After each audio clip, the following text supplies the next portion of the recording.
अस्सलामुअलैकुम Amjad technical video channel में खुशामदीद। उम्मीद करता हूँ आप सब लोग खैरियत से होंगे। अगर आप हमारे चैनल पे पहली मर्तबा आए हो तो प्लीज़ हमारे चैनल को सब्सक्राइब करें, बेल आइकन पे क्लिक करें ताकि हमारे आने वाली वीडियो की नोटिफिकेशन आप लोगों को मिल सकें। तो आज हम इस वीडियो में सिखाने वाले हैं कि हम अपने यूट्यूब चैनल में प्लेलिस्ट कैसे बनाएंगे। ठीक है, प्लेलिस्ट का क्या फ़ायदा है क्या काम है। तो आप जिस टॉपिक के रिलेटेड आप वीडियो बनाते हैं तो इसका अलग आप अपना फ़ोल्डर बना सकते हैं। ठीक है, इसको प्लेलिस्ट कहते हैं। तो चलिए हम आपको सिखाने वाले हैं इस वीडियो में, तो वीडियो को लास्ट तक देखें, कहीं भी स्किप ना करें ताकि आप लोगों को अच्छी तरीके से समझ आ जाए। तो यह हम ओपन करेंगे अपना यूट्यूब को ओपन करेंगे। ठीक है,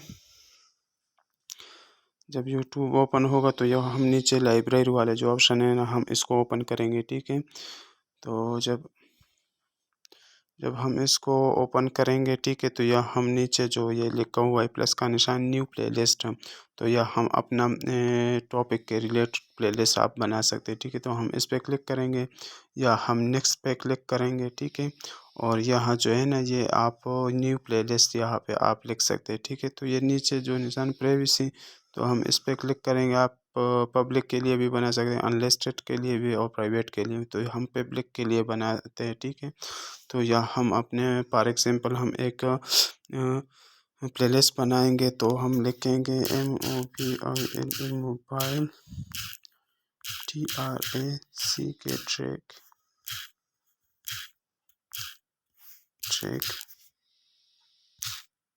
एंड टिप्स TIPS। ठीक है, तो हमने ये एक प्लेलिस्ट बना लिया। ठीक है, तो यह हम क्रिएट पे क्लिक करेंगे। ठीक है, तो ये हमने एक प्लेलिस्ट बना लिया।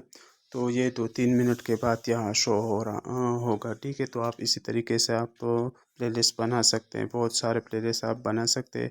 जिस टॉपिक के रिलेटेड आप वीडियो बनाते हैं उसके लिए यहाँ से आप अपना अलग प्लेलिस्ट बना सकते हैं। ठीक है, उम्मीद करता हूँ आप सब लोगों को हमारी ये वीडियो पसंद आई होगी। वीडियो को लाइक करें, शेयर करें और चैनल को ज़रूर सब्सक्राइब करें ताकि मैं आपके लिए और वीडियो इस तरह बहुत वीडियो ला सकूँ। ठीक है, तो चलिए हम दूसरी वीडियो में मिलते हैं। इसके लिए खुदा हाफिज़।